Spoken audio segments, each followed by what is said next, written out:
This is The Day My Shit Show Turned Philosophical by Quincy O'Malley. High school, the best and worst years of your life.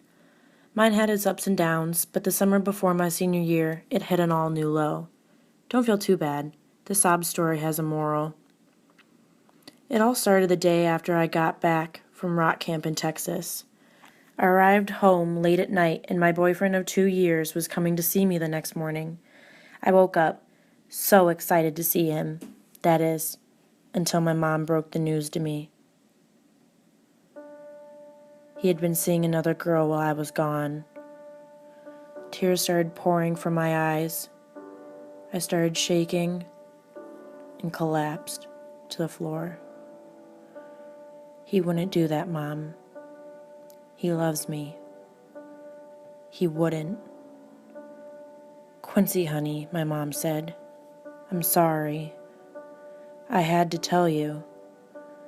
The word got around to your sister, and she told me.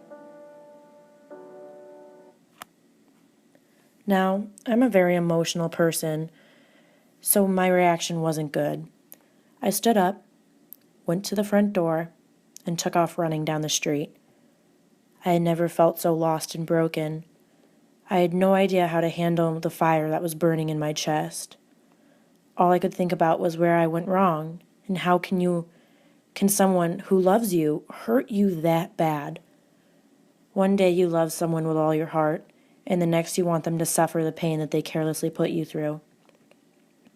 This day started a spiral so deep in my life, I thought I'd never get out, and thus began the shit show I called my senior year. That summer dragged on, and I could never seem to get away from him. My best friend lived right next door to him, and every night I'd drop her off and see the homewrecker's car outside of his house. Talk about a stab to the heart. I saw him around town, at the pool. He showed up at my volleyball camp. And hell, I saw him in my dreams. Speaking of dreams, sleep didn't come easy. I'd lay awake at night, wondering where I went wrong, and then eventually start sobbing until I cried myself to sleep. However, when I slept, I couldn't escape the nightmares. I relived seeing him and that skank together. There was no break, no peace. Every day I thought about how I could make him feel the pain that he put me through. There were a few nights where the memories got so bad, I drank until I couldn't even remember my own name. You haven't hit a low until you feel like there is no reason to struggle through. I tried to cope by any way possible.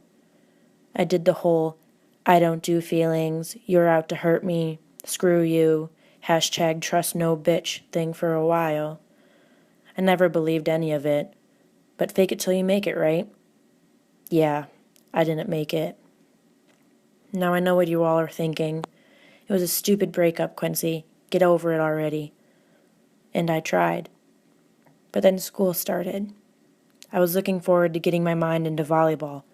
That is, until I didn't make the team. An injury had put me out for too long, and the surgery kept me from improving with the other girls. Great. Life is over. Life 2, Quincy 0. I dragged on, though, and then I hit a wall with my 2 best friends.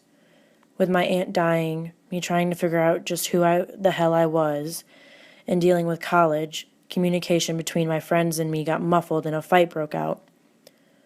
I had officially lost everything. I couldn't do it anymore.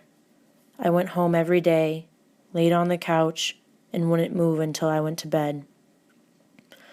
Then came the first of 2 days that changed my life. I sought out help with support from my family and went into psychiatric treatment. Here I am, sitting in a freaking psychologist's office because of a stupid boy and a stupid breakup. Or so I thought. Very few sessions in with Melissa, my new talking buddy, I found out that I'm not messed up because of a breakup. I've been messed up my entire life. I'm what she called an anxious depressive. Fancy, right? I'd been suppressing stress, anxiety, and many other issues, trying to be the perfect child, student, athlete, girlfriend, you name it. Turns out, I also hated myself. Typical teenage girl problem, right? Not so much. Being cheated on when your self-esteem is already low takes a toll on you. It becomes your fault. You weren't good enough. You're not nice enough. My self-esteem was already so low, Melissa said, that since I can remember, I'd been trying to be something I wasn't, hoping people would like me. And then I felt it. A wave of exhaustion hit me. It takes so much energy to pretend to be something you're not for people who are just going to leave you anyways. As Melissa opened up this door of new information, I freaked. I went off and did stupid things and ended up hating myself more because of it. My actions sent me to the darkest place I have ever been. It scared me. I thought seeing someone was supposed to make you better, not worse. This leads me to the second day that changed my life.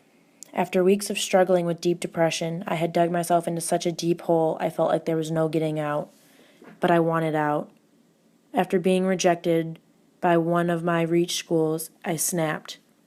My mom saw this happening and jumped into her protective boots. Because of past events, she kept a very close eye on me and I was sick of it. She followed me into the bathroom as I got ready for bed. Mom, go away. No, Quincy. I'm not leaving you alone.